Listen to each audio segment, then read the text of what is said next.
Hey, this is Stephen Platinum, your friend in wrestling with Platinum versus Raw. This is February 1st, 2021 edition. We open with Drew McIntyre. Beat Bill Goldberg, thank God, at the Royal Rumble. Takes the mic, every bit the babyface champion, talking about how great the Women's Rumble was, and it was. Edge comes out. Exciting. They have a little banter back and forth about Edge says he should have attacked me. Drew says that's not like me. Sheamus comes out. Sheamus is emotional. Drew interrupts, tries to calm him down. Sheamus talks bad about Edge. Edge takes control and says, hey, I'm going to make my decision about WrestleMania, basically who he's going to challenge, whether it's Drew or not. Edge exits. Drew raises the title, turns around. Sheamus hits him with a bro kick. All that build up, and then that's where he drops him with the bro kick. Okay. And that's that. We get the United States title match right away. Riddle versus Bobby Lashley. And here we go. Long story short, Riddle wins by DQ, but taps out after the bell rings, which is not a good look. So basically, Lashley grabbed him in the hurt lock while Riddle was on the... God, these fucking finishes. They're so bad. They're so bad. Lashley dumps him on the floor, puts the hurt lock on again. MVP's trying to get him to break that hold. MVP asks Lashley what he's doing. And Lashley grabs the hold again. All right. So we see that Shayna Baszler and Nia Jax won the women's tag title from Flair and Asuka. So bad. So bad, the finish of that. We're going to have Flair and Asuka against Lana and Naomi. What? And versus Dana Brooke and Mandy Rose, with the winners earning a title shot. I put in my notes here, my God, they're going to let Lana and Naomi win this, aren't they? We shall see. A white Bugatti pulls up backstage, and I go, not Bad Bunny, but yes, it's Bad Bunny. Yeah, he's ready to fight. Commercial. Only balls. Back from the break, we see Riddle waking up at ringside, which I actually think is kind of a nice thing. It's like, oh, because I was wondering, I'm like, he keeps beating on him and they leave? Why would they leave? But at least they kind of go back to it. Once they tell him what Bobby Lashley did, he wants to go fight, but they hold him back. Riddle keeps asking, what happened? What happened? What happened? So we're going to get a medical thing with him, I guess. Okay. Randy Orton's backstage. He puts Edge over. But he says Edge has made him look like a liar. So he mad, bro. He mad.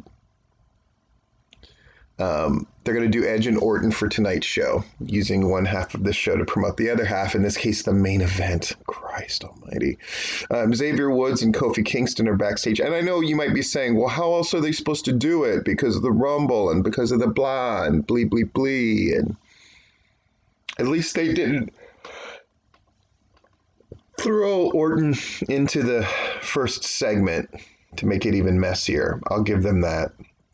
It's weird that they're doing Edge and Orton, but I guess they just want to move Edge on, which gives further proof to my theory, if you heard it on the Royal Rumble, that they decided days before that Edge was going to win this, that they really had no plan for any of this. It's pretty clear.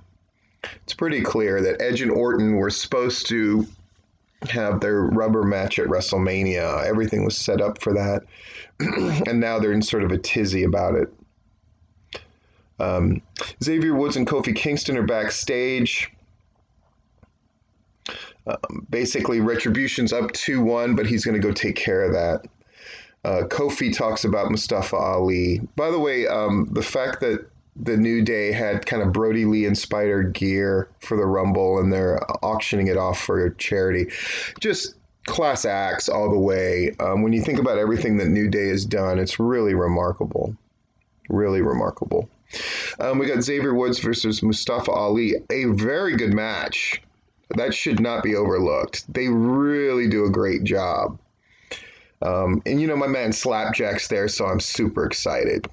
Xavier Woods wins with a cool, like, little crucifix counter to the standard roll-up. I think looks really, really good. New Day gets one over on Retribution thanks to the returning Kofi. Makes sense to me. Rapper Bad Bunny is back there with Damian Priest. They're speaking in Spanish. Damian Priest can apparently understand Bad Bunny. That's exciting. We're back from the break. We got a promo for WrestleMania 37, which is just 68 days away. Boy, they're really going to this countdown thing, aren't they? Holy moly. They did it last night. 69 days away. Now 68 days away. Seeing as they have a show almost every day, it's going to be, boy, they're going to make you sad to see it, aren't they?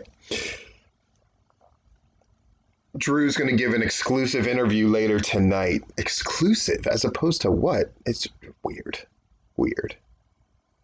They've got all the buzzwords. It's one thing. WWE has its own, like, they're good at the buzzwords. We're going to have an exclusive this, and we're going to have a blah, blah, blah that.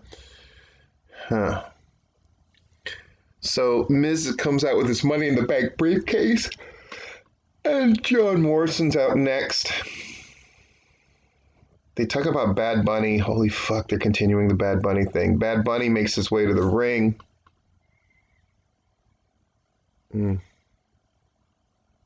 Miz apologizes. Bunny accepts the apology.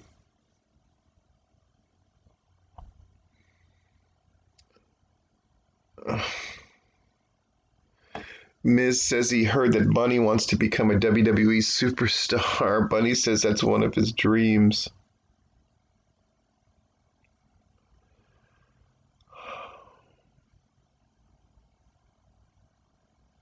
This is really bad. Lights go out, music starts, and then Priest is standing there. Priest enters the ring and greets Bunny. Drops Miz with a forearm. Tom reminds us, Tom Riddle says, Priest has come from NXT to Raw. Okay.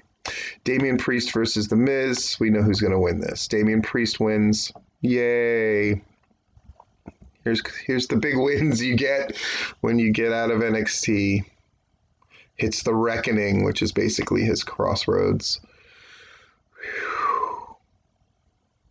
So we see Alexa's playground as Alexa Bliss laughed, and then the thing with Asuka, where she was indestructible and shit, and then took the RKO.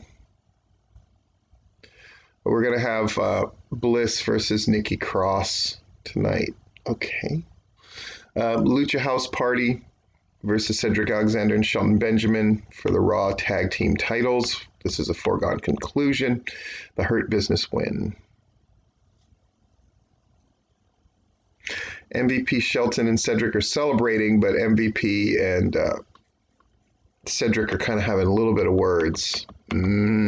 Foreshadowing. Shayna Baszler and Nia Jax, we show again how they won the tag team titles from Flair and Asuka at the Royal Rumble pre-show. Shara Schreiber does a very painful promo with Asuka and Flair. It's really bad. It's really awful. And Asuka is looking horrible through all of this. Really, really bad. And then, long story short, Charlotte just abandons the match because Ric Flair's music hits and he and Lacey Evans are standing at the top of the ramp. So Asuka gets pinned by Lana and Naomi. Fucking shit. Oh, Drew McIntyre's backstage waiting for his interview. Give it to Drew McIntyre. They're giving him shit, and he's doing the best he can with it. He tries to cut this emotional promo. I think he does as good a job as you can with this because it's just so. It's nonsense. He tells Sheamus if he wants a match, he's got it. Their 20 years of friendship and all this stuff. When I mean, the whole plot was everybody knew Sheamus was eventually going to turn on you. This is so, fucking Jesus. The writing on this thing is so awful. Carlito and Jeff Hardy against Elias and Jackson Riker. And I write down, I'm sure Carlito and Jeff Hardy will win because it will make no sense for them to do so. And they win. I can't believe how many people call these. Oh, it really is like you just pick up the worst thing that they can do, and that's what they do. Man. Edge cuts a promo. He's hyped for the match with Randy Orton. Okay.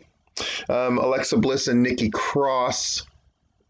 Alexa Bliss, and I know a lot of people want to say, oh, these performances are so great, but none of this makes sense. Nikki Cross is having to act in this nonsense, and are they going to wrestle a match? Yes, they do, and then she switches to old Alexa Bliss and then back to regular Alexa Bliss and hits a Sister Abigail. When she goes for the Sister Abigail the first time, they say that she's going for the mandible claw. It's fucking awful. Alexa Bliss wins. Orton walks past Bliss because he's here for his match, damn it. Edge versus Randy Orton. It's a very good match. I like it structurally in many ways better than their greatest match of all time or whatever the fuck that thing was. And then Orton's going to get him, but then Alexa Bliss's mouth has got black blood or something, and Orton's distracted. God, people get distracted easily in the course of very important shit. Edge wins. Yay. And that's the end. Fuck a duck, this show.